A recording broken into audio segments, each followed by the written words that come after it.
Uh, yeah. So I haven't done one of these in a while, especially not one on not either non-personal or non-game related subject matter. But my mind was triggered by an article I was looking at that maybe was talking a little bit about. I just saw the headline. I hadn't read it yet. Not that that matters, but about the ethics problems in computer science in particular. It led me to thinking about the ethics problems in AI. So, about a decade ago, a little longer than that, I actually was involved in supporting teaching a class on computer ethics. But prior to that, long before that period, there was, in the early 90s, expert systems were getting good enough at diagnosing illnesses that, and I don't know what the circumstances are anymore, but that they had significantly better results than even the best experts in a particular field for diagnosing those particular illnesses. However, no one could use them. They could not be used commercially because of the fear of a lawsuit that if they got the diagnosis wrong, this mechanistic solution, which could be, essentially proven to always be wrong in certain cases, even though better across the board, anytime that it would be wrong, would the culpability fall upon the corporation that put out the expert system. Now, what I find kind of interesting about this is that there's no consideration of, gee, what about the doctor who's not using that expert system that they know will improve their averages? Why is that not a consideration? What about the industry as a whole? Well, here's the thing. There was no commercially available because no one was willing to actually put this out. But in a sense, it seems like the litigious nature of society itself is responsible for a failure to deploy these better results. And that somehow something ought to be held to task for that litigious nature of society. That ought to be able to be brought to court somehow, whether it's, the state for imposing fines via the lawsuits that it would, imposing penalties that it would. Now, you're getting into kind of crazy stuff there, but the truth is that we're not taking into account the opportunity cost and who's to blame for that opportunity cost being in place, which is kind of interesting to tell you the truth. And I don't know how you would manage to do that. And that goes across the board, with the we see this consistently outside of AI. We see this in what I'd call simple AI. Calling it AI is simply because it has an analogous situation. So here's an example. Brakes fail some of the times. They have a certain failure rate, right? However, having brakes on a car is necessary to allow the operator to stop the car and avoid certain accidents and circumstances. Just because brakes fail doesn't mean that no one should create brakes in the cars. A corporation that did not put the brakes in would be just as culpable as one that put in ones that were flawed and more likely to fail than the average. And that's kind of where I'm going with this, is that the choice, for example, if the accident rate on non-human controlled vehicles is found, and especially the injury rate and damage rates and all that was found to be higher than that of AI-driven cars, it would almost seem to me that any accident caused by a person driving a non-computer-assisted navigation system or whatever in terms of collision avoidance would perhaps be culpable in and of themselves. Just for that, there would be a partial culpability to the organization that put the car out if it was beyond a certain date when these technologies are available. There would be a culpability to the individual who's choosing to turn that system off or is choosing to continue to drive an obsolete vehicle. These kind of things kind of strike my mind as that would be the way of forcing appropriate safeties and changes into place, right? There are certain legal requirements that go in play, and I guess this is where it really comes to place. But those legal requirements aren't always the only thing that determines a lawsuit success. So, for example, let's say a railway is transporting natural gas, compressed shale oil, whatever, in tankers, and they're meeting the legal requirements, but not the standard, not the highest safety available. Are they then culpable? They should be, I believe.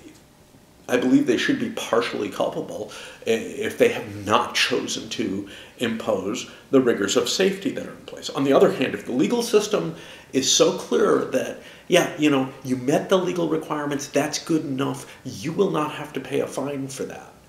Well, that's like if you force your drivers to always drive, the maximum amount per day. You've met the legal requirements. However, it could be easily shown that this is a more dangerous practice and that you are taking on a certain added risk.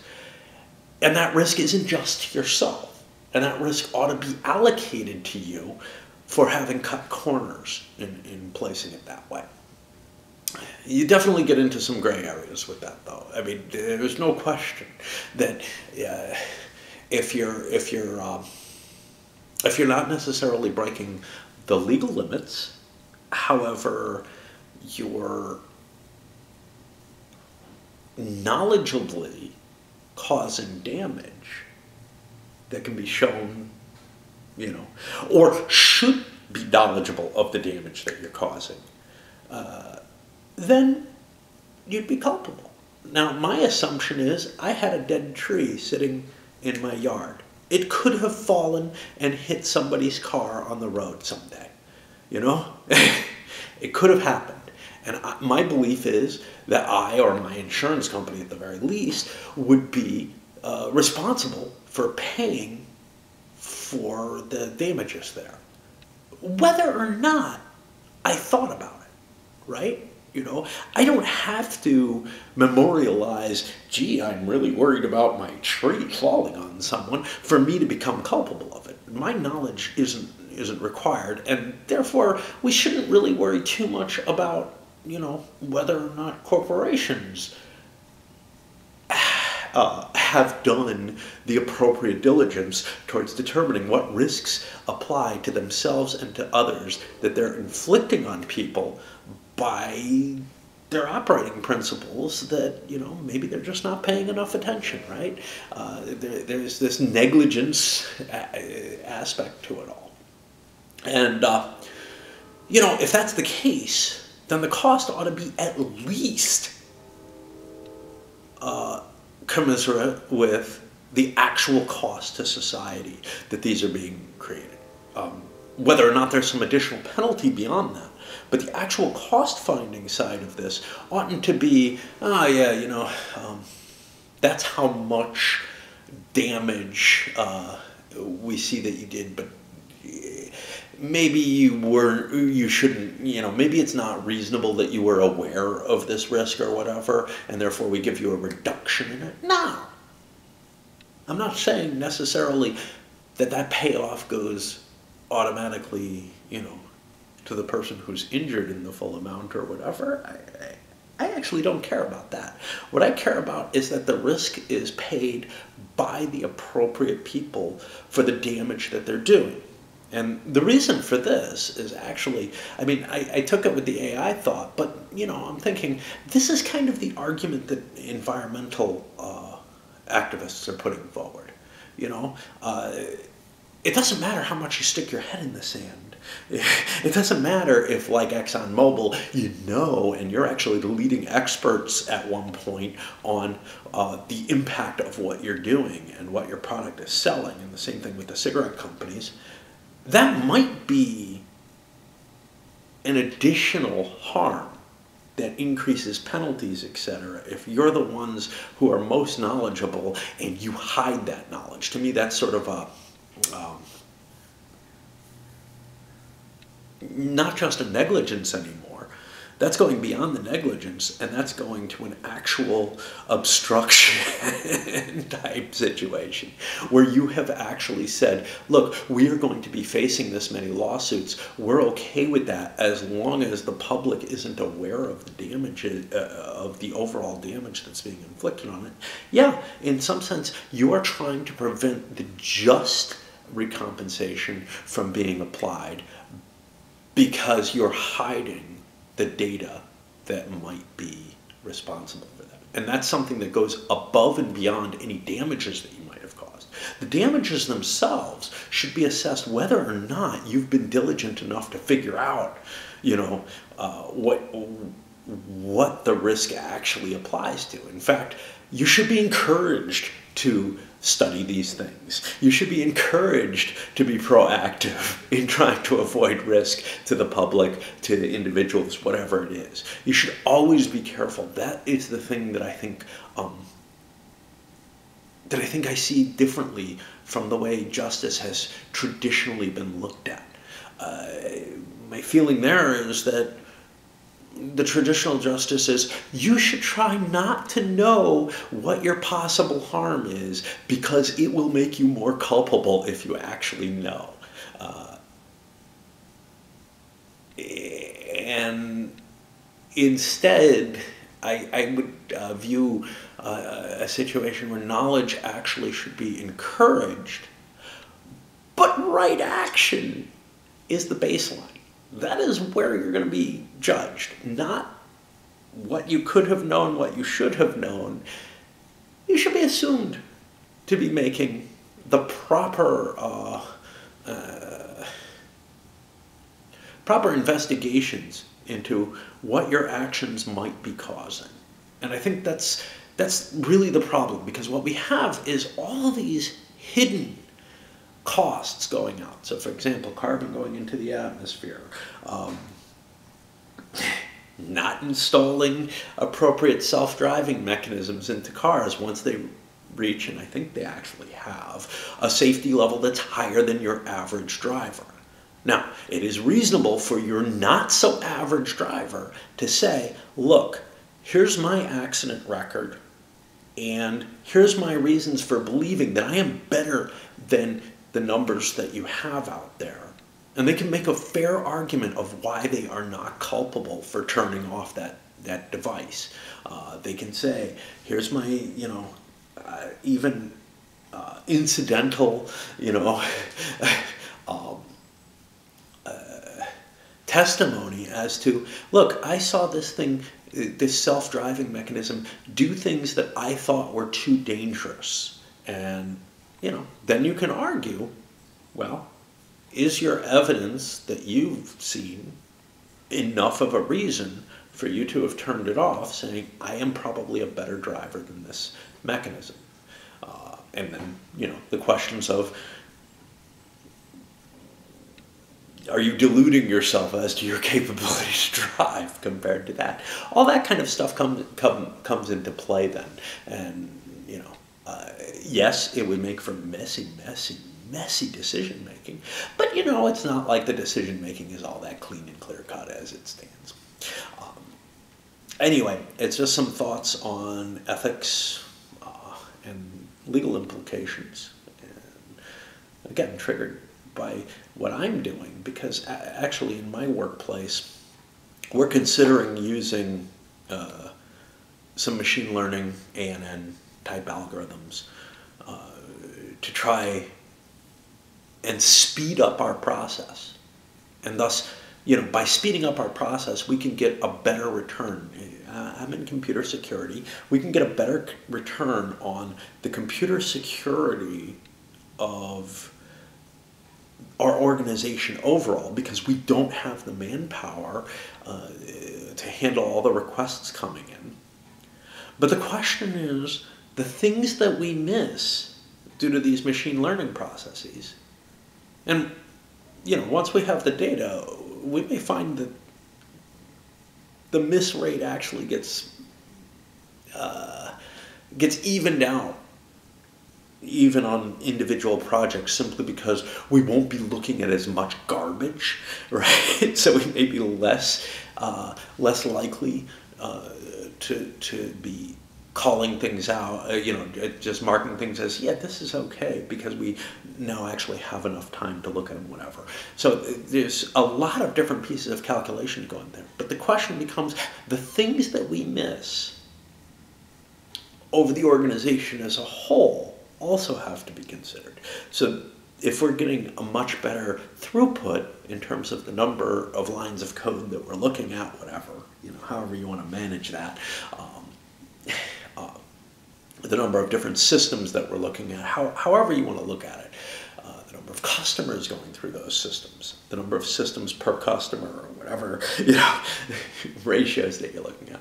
Whatever numbers we're coming up with there may imply an improvement on the overall security of the organization in a way that individually and manually doing the work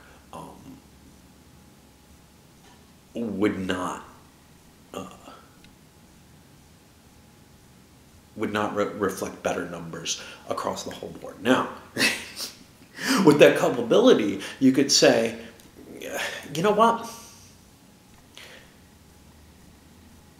You don't get a lack of responsibility because you were unable to meet, your throughput requirements. You could have hired and trained more people to do that kind of quality assurance on, avoiding hackers and whatever. And again, that's a different matter.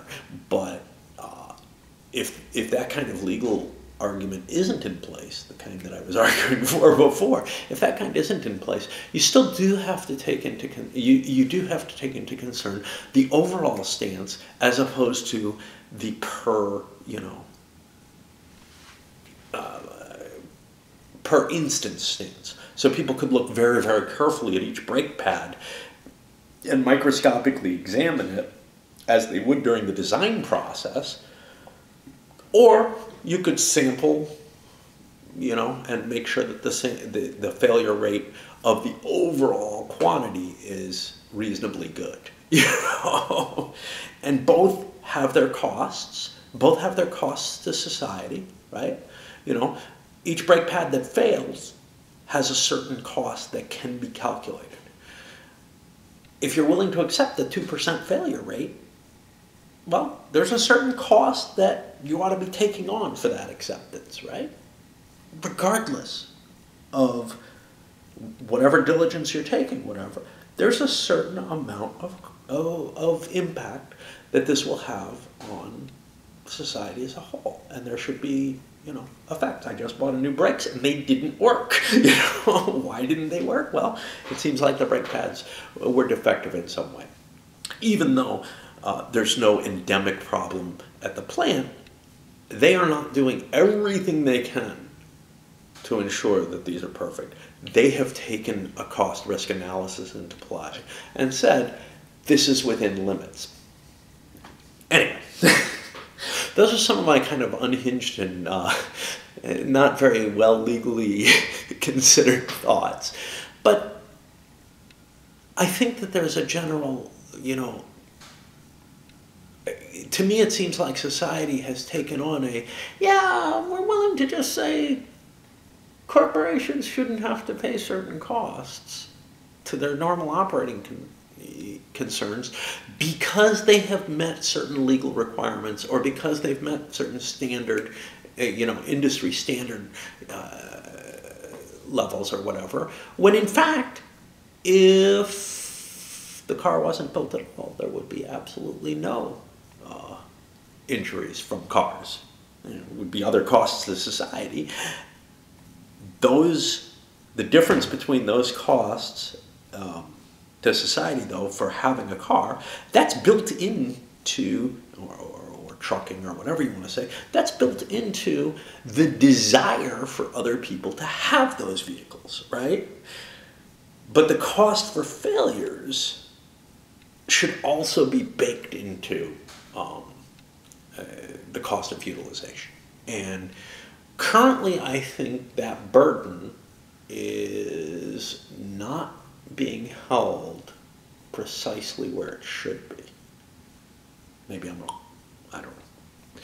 But I just like to babble, and I've gotten to do so here, at least for a little bit, without having to move any pieces in Vietnam. Yay! All right, let's end it up.